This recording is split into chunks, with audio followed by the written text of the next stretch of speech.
Thank you, Jason, and thank you everyone for coming to this event today. I'm really excited, particularly today for two reasons. One is for the past couple of years because of the pandemic. When the events that I was invited, most of them are online, and I didn't get to see actual people in person. And today I see many people showed up for my events. I'm really looking forward to talking about myself, talking about my experience, and later we'll have a Q&A session and have a more time to interact together.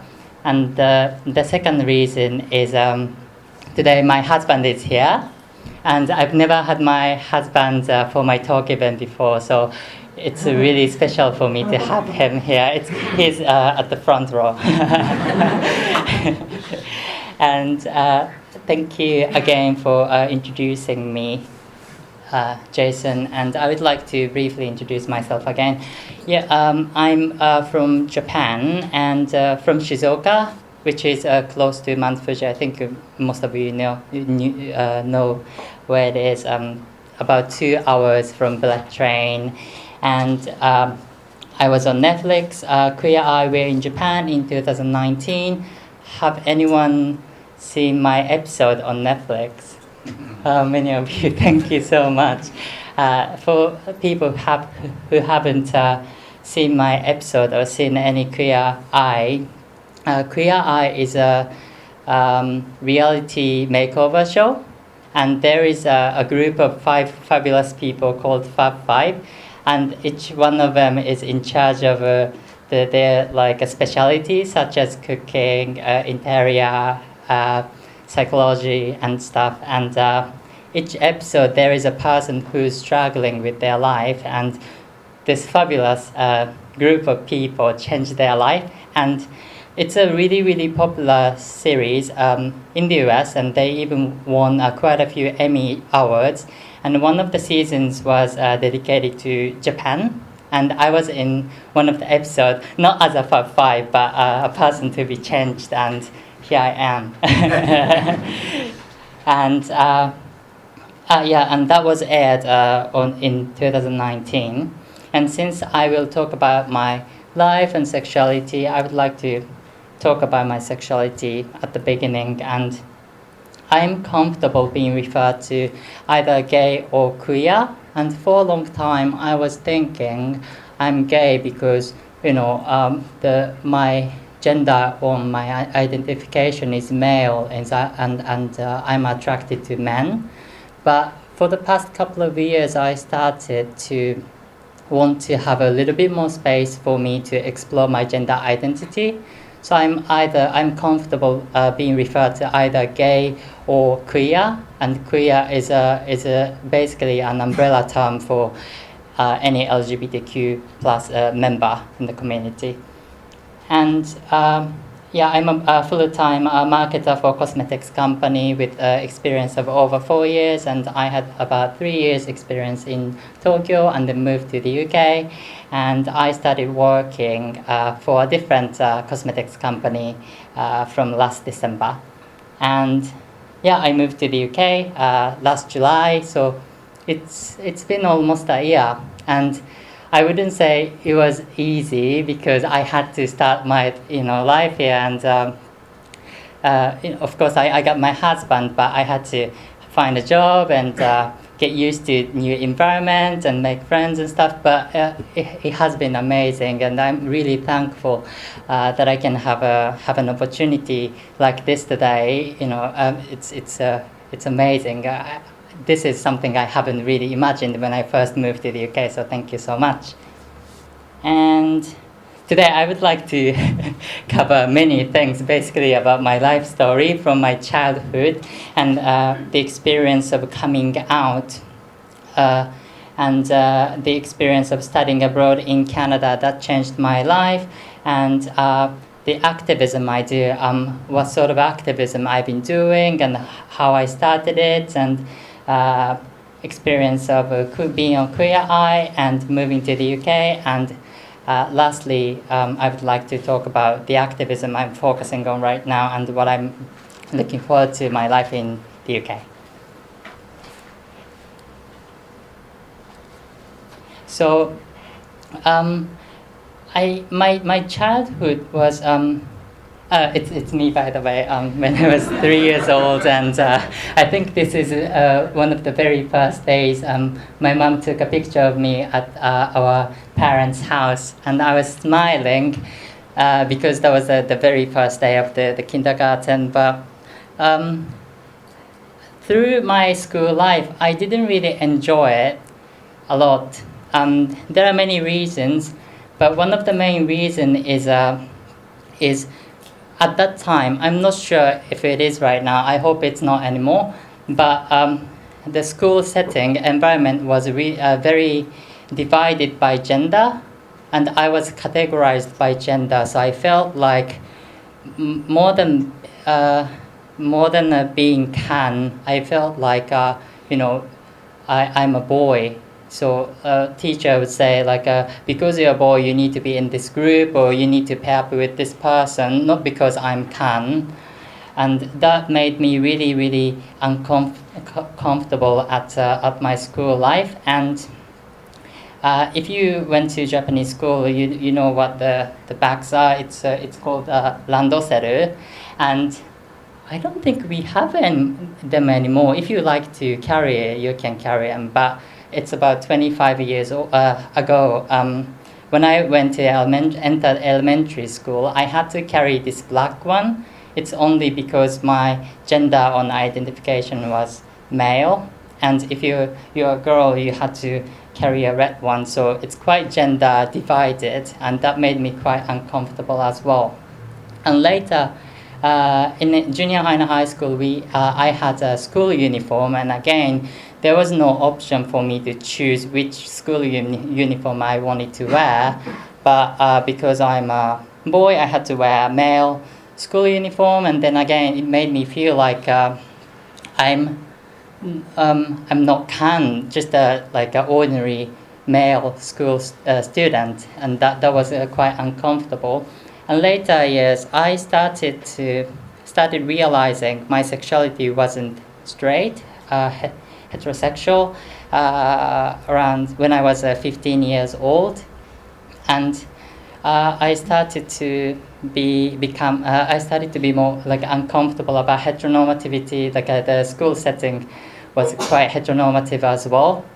For example, in class, like in PE class, teacher taught me that as you grow up, you naturally become attracted to the opposite sex, excluding the possibility to be any other to have any other sexuality, and that made me quite uncomfortable too. And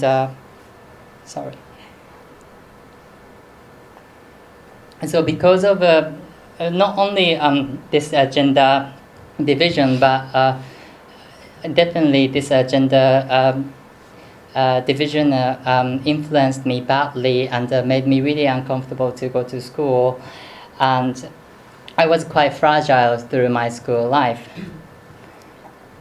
And this struggle around sexuality became bigger and bigger at school, and in the end I had to drop out of my high school and switch to another correspondence high school.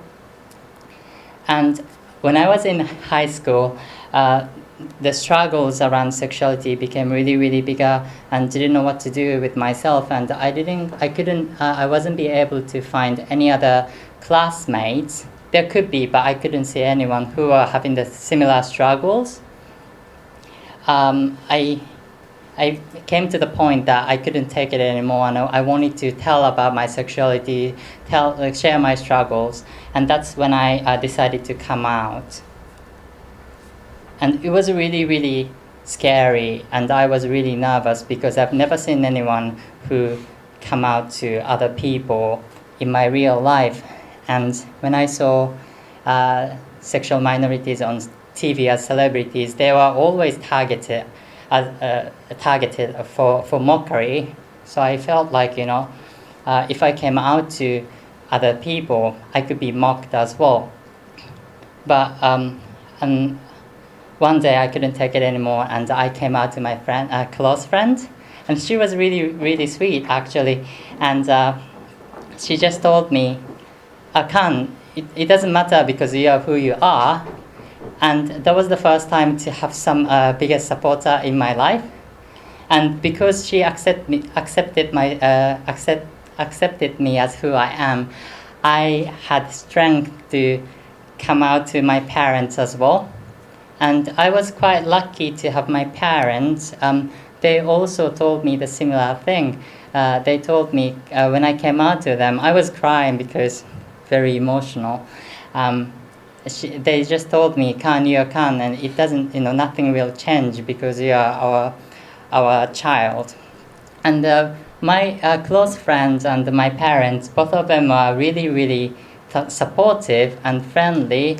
But I just wish I wish we had more information.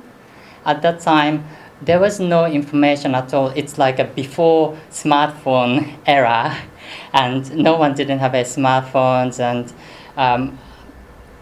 had not much information. And at schools, no one taught anything about LGBTQ plus people and the rights and stuff. So while my close friend and parents wanted to be really supportive, they didn't know how to support me, and I didn't have words to describe my situation either, and I couldn't tell them how I want to be supported. So I wish things are changing right now in Japan, but yeah, that's something I wish I had, the information at the time. And because I had a really uncomfortable school life throughout my life, I always wanted to move out of my my hometown and wanted to go to somewhere more liberated and where I could be more of myself. That's why I studied and went to Tokyo for university. But because I was pretty much in a closet and because I was in the closet and really, really negative, seeing my sexuality as a negative thing, I couldn't accept myself. I couldn't find many good friends, and when I saw anyone who was sexual minority, they all seemed to be really sad and seeing a really hopeless future. So even though I moved out of my hometown and moved to Tokyo, I couldn't have a place where I could be I could be myself, and that's when I decided to even move out of Japan and go somewhere I could hopefully be myself, and that was Canada. And I chose Canada because first, I've got really good friends of my family, and second, when I looked up about Canada, I saw that Canada already realized the marriage equality. So I thought possibly I could be myself there, and I was actually right. When I moved to Canada, in the last year of my university, I took a year off and went to Vancouver.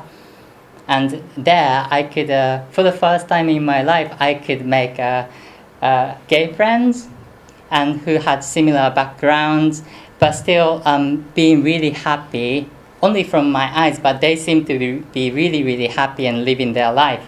And that was the first time I thought, even though I'm gay, I could have a happy life. I could live myself. That was a really, really important learning for me.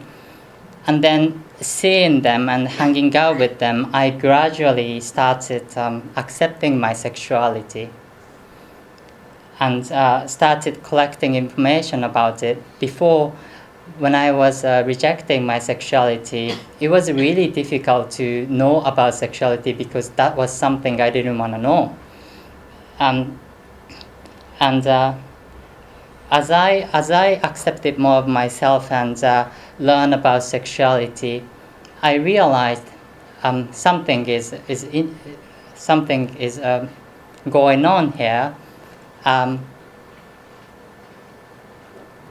When I was in Japan and when I was in Canada, I was always the same person. But how the countries or how the environments, societies treat me is very different.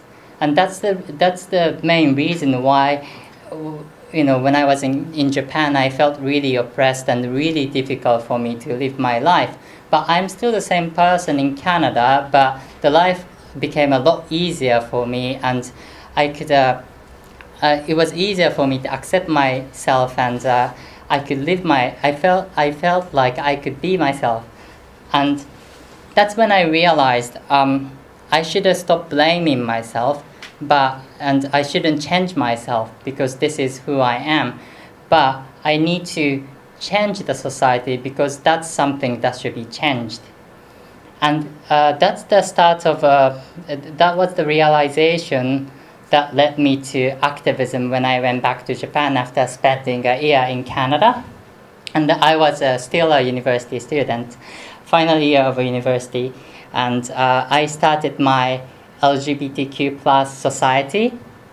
And then my professors were really, really friendly with me and asked me to give lectures, just like this, lectures and speeches to talk about myself, because there was not many LGBTQ plus people who could share their experiences at university at that time. It was about 5-7 years ago. And as I gave more lectures and speeches, I was fine talking about myself, but I also realized that being a member of LGBTQ plus doesn't mean I know about it. I know about the history. I have the knowledge, and I felt like I should have more knowledge about it, and I wanted to have a academic background, and that's why I came to the UK for a master's in 2016 to 2018, and that's when I met my current husband. And after finishing my degree in 2018, it was we had been in a relationship for about 1.5 years, and because I've got a job in Japan for a cosmetics company, I was going back to Japan, and we decided to be in a long distance relationship. And coming back to Japan, I started working for a cosmetics company. It's a Japanese company, and while I was working there, overall the experience was really fun, but also sometimes I encountered really uncomfortable moments related to homophobia. It could be quite casual ones, such as because I'm seen as a male. My colleagues be like, do you have a girlfriend? But it's tiny one, but as it like piles up, it was really difficult for me to be myself. And sometimes there was quite a bad homophobia as well, like calling names and stuff that I've heard, and made me wonder if I could be myself in Japan and live as who I am. But also, looking back the experience in the UK, from my experience, I didn't have much homophobic experiences or discrimination for my sexuality, but I had some uncomfortable moments because of my race. For example, oh, you're from this country, I don't like you because you're from this country, blah blah blah, and because we were already in a long distance relationship, we knew we would probably live in the UK or in the future, hopefully in Japan. But I was struggling because when I think about living in either Japan or in the UK, I felt like living even wherever I go, I would experience something uncomfortable all the time because of my race or because of my sexuality, whatever that is. It's gonna always with me, And that's the time I've got an opportunity to be on Queer Eye. And because I was really tired, and I was struggling with this discrimination and microaggressions, before being on Queer Eye, when I saw this, those people Fab Five, and it's a picture of me with Fab Five, and before being on Queer Eye, when I saw them, because they are like a Hollywood celebrities, I thought, okay, if I went on Queer Eye, because they're celebrities and like they seem to have no struggles and stuff, if I learned from them, I wouldn't have any struggles anymore after that. And I was totally wrong. During the shooting, I had many opportunities to have conversations with them, and they told me, although they are really famous and popular, but they still have their own struggles and problems in their life. And that wasn't the answer I was looking for, but that somehow gave me the strength to encounter and live with my with my struggles. I'm not saying I will accept discrimination and microaggressions, but I think I've learned that I could still live my life, and I should still support myself no matter struggles I have in my life. And so when I became in a long distance relationship with my husband in 2018, we decided to see 3 years doing long distance relationship and get together after 3 years. And I decided to come back to the UK, and that was I think we were lucky because the UK already realized marriage equality, and we could be together. Now I have a spouse visa, but at the same time, it was very sad for us that we didn't have any option to get married in Japan, because Japan doesn't recognize marriage equality, so we cannot get married. And we just went back to Japan a couple of months ago, but in Japan we are married in the UK and it's recognized, but whenever we go back to Japan we are strangers. And we are seeing some progress for the past 8 years. Now we have over 200 local governments that have the partnership system, but it's not legally effective.